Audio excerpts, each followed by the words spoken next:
Good morning, everyone. This is African Trade Network. Thank you for tuning in, and we have an exciting program scheduled for today. We're going to be covering the courses that we're going to be working on starting the first of the year with our courses, and we're all excited about that. We're going to be going through highlighting a number of our teachers that's going to be talking, giving small clips of what they're going to be talking about in the courses. And we are African Trade Network, and we are here to help create trade between Africa and America and globally. We're working with partners in Africa. We have our president here from the African continent, James, and we have our president from the America, Alicia, Rochelle. So today we're going to start out with our topics that we're going to be doing our courses around, and we're going to start out with Alicia, Rochelle, and we will go down the line as we have it listed on our flyer that we sent out. And so Alicia, then Abdullah, and then Don Steiny, James, Pamela, and myself.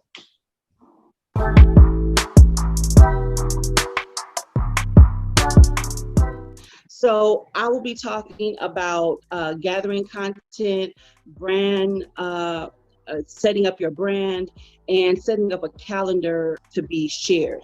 So the last thing I want to share is that when you post, you want to have engaging captions, something that's going to get your audience thinking, or a question or some kind of action you want them to do.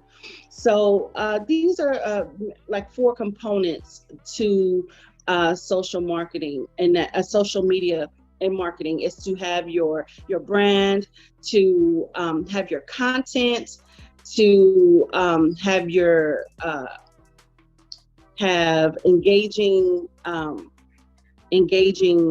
captions, and your how often you post. Those are the 4 important things that I want to share about social marketing and media, social media and marketing. So yes, that's it. Just to show a little, just giving you a little snippet of what it entails.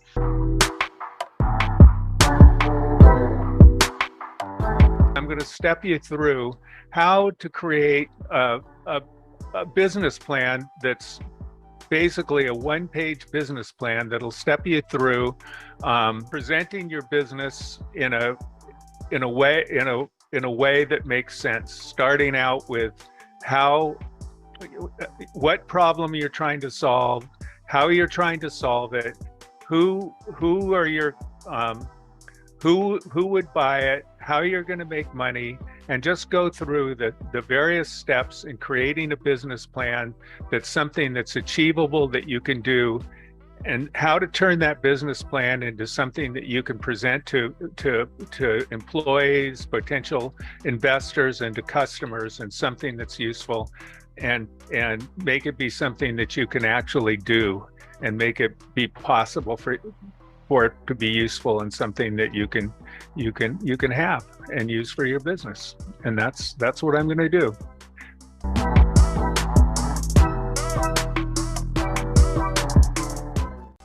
There are so many good ideas that foreigners can start in Africa. One of the easiest things to do, I think, is to need a lot of things, and I don't know when we'll be able to catch up.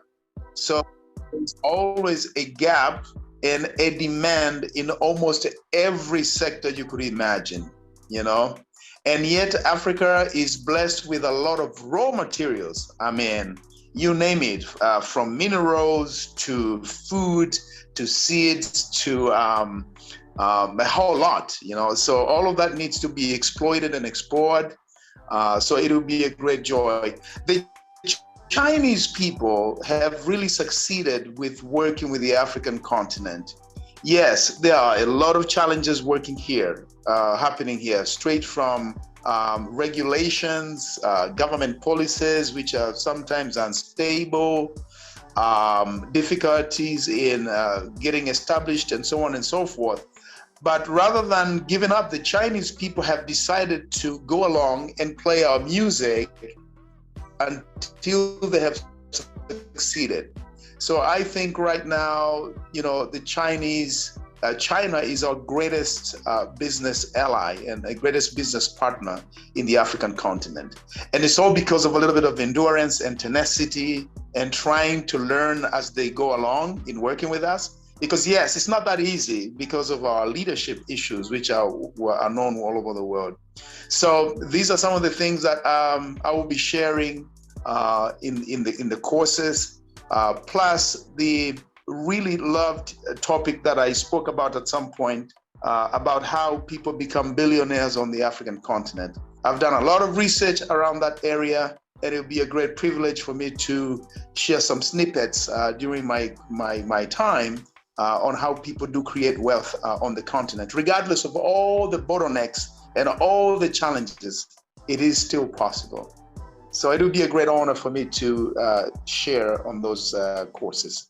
Asante sana, meaning thank you very much.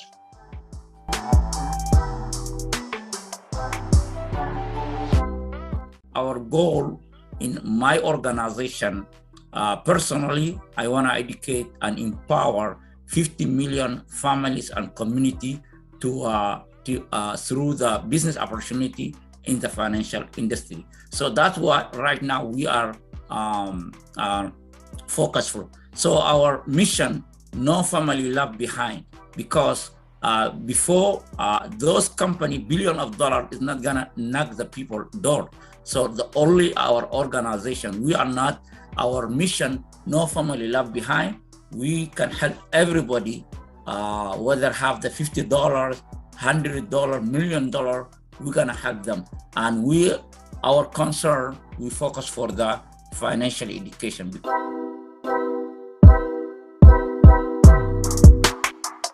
Stress reduces your intellect, your emotional intelligence.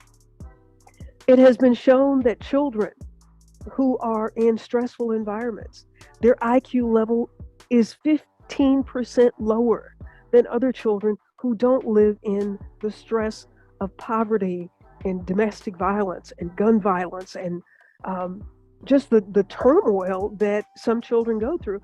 But that kind of stress also impacts adults. It's regardless to how smart you think you are, stress is lowering your intelligence level. Mindfulness helps to improve memory.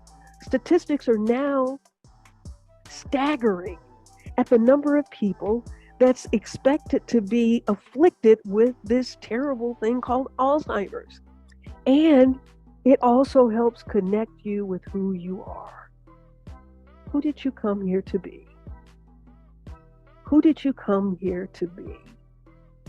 And you can only find that out when you take time to be quiet, to be still, shut out all of the noise, have some time that you are quiet and you meditate and you're available to receive. It also helps you to be able to make decisions better. How are you making the decisions that bring you peace if you're making your decision and you're in a chaotic state of mind? Mindfulness is a balance of understanding what it is that we need to hold on to and what it is that we need to let go of. When we take long inhales and exhales, because that's part of the practice of what we do, the mindfulness, it helps us through our breath work and understanding how do you reduce stress even through your breath.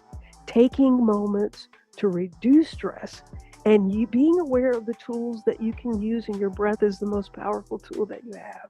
But how do you use it? Because the intelligence of the breath and the intelligence of the body, when we inhale, the body is smart enough to hold on to what it needs and it releases carbon dioxide. And then in those milliseconds, the breath, the oxygen is doing all of the things that our cells need to happen, but it releases what it does not need. How do you hold on to that that brings you joy and release that that does not? How do you hold on to that that brings you a merry heart and release that that does not?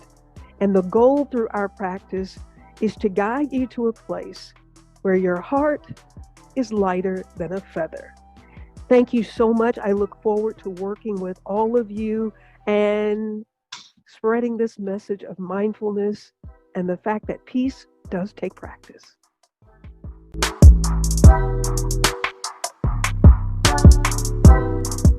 What I'm going to talk about is 5 aspects of rhythm that we deal with in life that is essential to running our life.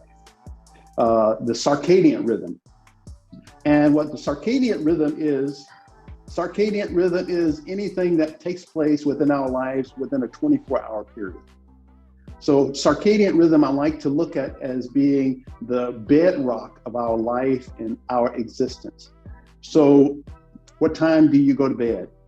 What time do you wake up? What kind of food do you like to eat? How do you like to hold your spoon when you eat your cereal, or you eat your oatmeal, or you eat anything? Who are you? And what are you all about?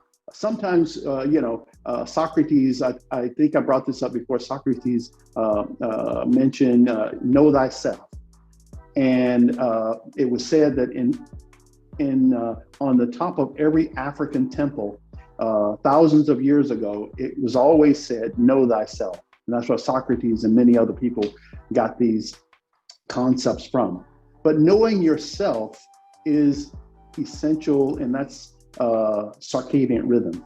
The other rhythm is biorhythm. Biorhythm is understanding. Have you seen some people, they think that they're still 15 or 18 years old and they're 50 years old? I've done that, and that's actually good sometimes, because we can do things that we thought that we were too old to do, but we still have the energy to do it, or we understand our body, the changing of our the cycles, and we are able to do something about it. We know that as we age, certain things happen. So what do we need to do? Do we need to lift weights? Do we need to eat, change our diet? On and on and on. And so understanding the biorhythm is important. Psychorhythm, and that falls in line with being the mindfulness. Our psychorhythm, our minds, things are coming to our mind all the time. And how do we control our mind? How do we control our minds to keep positive and thinking that we can become a billionaire if we want to become a billionaire? What's the process in becoming a billionaire or a millionaire or a trillionaire? And we can achieve the unlimited, the impossible. I like Robert Schuller. I used to watch him, and he talked about, he had the Glass Cathedral down here in LA where I am today. He talked about how he could achieve so much and how everyone could achieve these impossible things. And so that's what we deal with psychorhythm, the cosmic rhythm. The other rhythm that I'd like to focus on is one that is called the rhythm of fate. Now, we know that there are things that happen, the unknown, serendipitous, when we're going along in life and something takes place and it serendipitously happens that we are thrown off and we lose our balance. How do we deal with that? So the universe is set up on a rhythm, and it's constantly ticking. One of the examples that I studied was they talked about how a clock, if you put, there was a study done, they put a clock, a ticking clock, that was one of the old clocks. They put one on one side of the wall and one on the other, and the clicks were clicking at different clicks. And so what they did is they wanted to test it to see if they would synchronize themselves. So there is a gravitational pull in the universe that's pulling us and that's working to try and get us to synchronize with the movement of the universe so that we can be successful. So it's more in line with us. The universe wants us to be more successful than sometimes we really understand.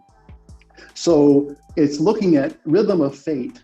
how do you deal with crisis? How do you deal with challenges in life?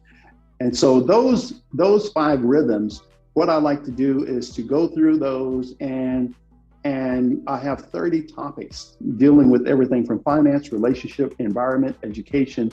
How do we tie those all into the rhythm of life and those 5 rhythms? So that's what I'm going to be covering in my topic, personal development. And I have 30 goals of what we need to do, or what you may be looking to do with your life, and how you want to reach those goals.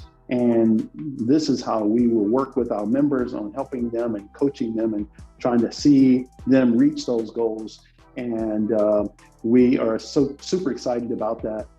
At this point, I would hope, if not, I'm happy to move forward. But James, he usually gives us a really exhilarating, motivating send-off. And I don't know if you have a message for us today, James, or not. If you do, please give us a going away motivational moment.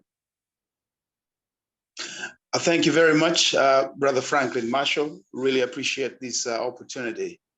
Sure. So I would like to ask all of us here a question, which is, what's your AQ?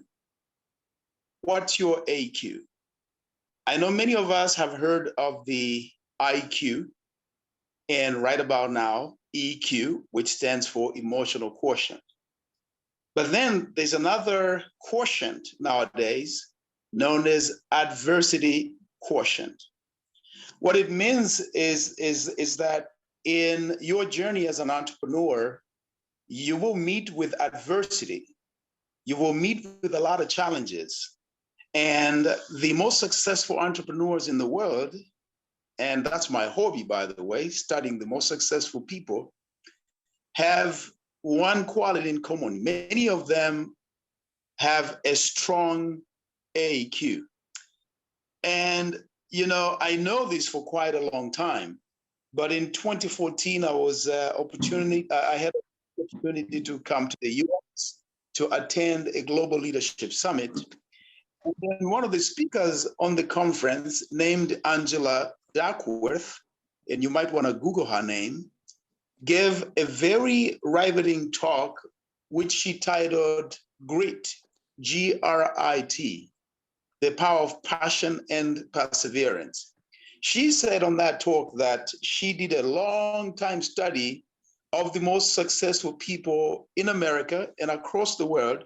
And she found out that, you know, it was not so much about their education, their background, you know, their political connections, whether or not they inherited wealth from wealthy parents, the kind of colleges they went to. But what differentiated these people from the rest of people in their spaces and sectors was grit, you know, a long-term tenacity of purpose in doing something that sometimes took decades, not only years or months, but these are some of the people who have tried to do something, to try to make it work, even for a decade or more. And so I would like us to consider becoming more tenacious, improving our adversity quotient.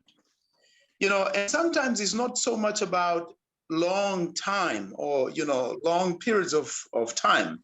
I have a friend of mine here in this country who has taught me even more about, you know, he won the government tender to supply jute box to the government. And he needed about $1 million or so, you know, for procuring the jute box. He had a supplier from Asia, and he actually did not have $1 million. So he went to a bank, one of the leading banks here in the country, to ask for a loan, and they gave him a denial in written form. They said, no, we can't do that. You don't have, you know, enough cash flows. You don't have a huge collateral. You're not a millionaire, and you want $1 million. My friend went back home. He thought about it. 2 days later, he went back to the same bank, Only that this time around, he went to people who were at a little higher level than the ones he had seen before. They gave him an audience, they listened to him. He pitched again from the beginning. They said, give us a couple of days. And in a few days, they sent him an email that we cannot give you $1 million. So, my friend went home and, he started thinking about it, and it took him about a week. Then he decided to go back to the same bank to see the directors, people who are at a higher decision-making level. They gave him an audience again. He presented like he had never been to that bank again, before. They listened to him and they said, give us a couple of hours, we're going to do a meeting. And then after that meeting, they said, we have analyzed your business. You don't have what it takes to receive $1 million from us. So we are sorry, we are not going to do this. So my friend almost wanted to give up, but I really don't understand what happened in his brain. He decided to go for the minister concerned in that area, and what ended up happening was that luckily the minister had heard about him because he's someone who really inspires other people, and the minister intervened and he was able to receive $1 million. And right now my friend has catapulted his life from having several thousands of dollars into becoming a millionaire because of persistence and perseverance. So I would like to encourage all of us here on the call. I know sometimes life, kind of like, throws us off balance, slaps us in the face, and we lose direction and we feel like we can't do it again. But remember, I think Napoleon Hill said, in every adversity, in almost every adversity, there's an equal or even greater opportunity embedded in that adversity. So we are talking about IQ, which is intelligent quotients, or EQ, emotional quotients, but many of us will get about adversity quotient. So I'd like you to focus on this coming week and see if you could go back to your older dreams or the things that you had given up, and try to resurrect them, try to bring them again into fruition. So I hope this message serves you well and you're able to develop even stronger muscles into becoming a person who actually achieves the goals and dreams that you have set for yourself. With that being said, I really want to thank every last one of you, and even, thanks, Brother Franklin, and thanks other leaders here. Thanks for the opportunity. Let's become more resilient. So that will conclude our meeting. Thank you so much for coming. We will talk to you next week. Bye-bye. Thank you. Bye-bye.